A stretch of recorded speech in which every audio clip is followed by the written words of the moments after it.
Morning.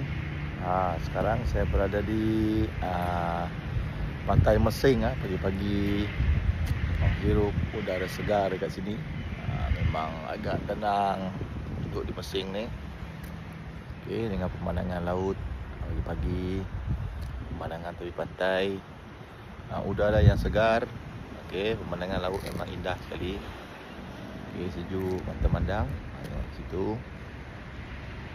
Keadaannya pagi ni baik dengan sunset.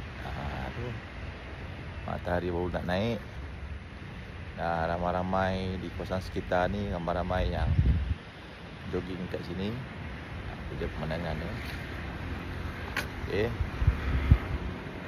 Best sini, tenang.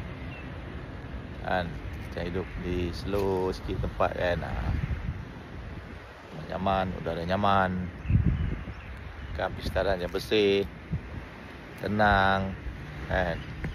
Dah umur macam ni, memang inilah tempat, saya rasa memang tempat yang sesuai untuk didiami lah, untuk buat masa sekarang.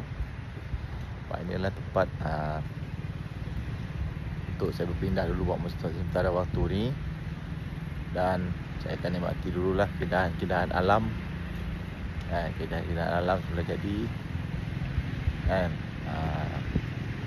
Sekarang ni musim dia agak tak lama lagi musim monsun.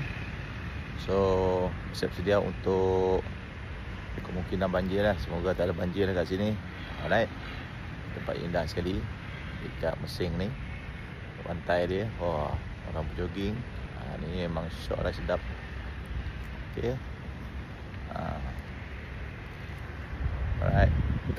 Next nanti kita jumpa lagi next video lah. Bye bye.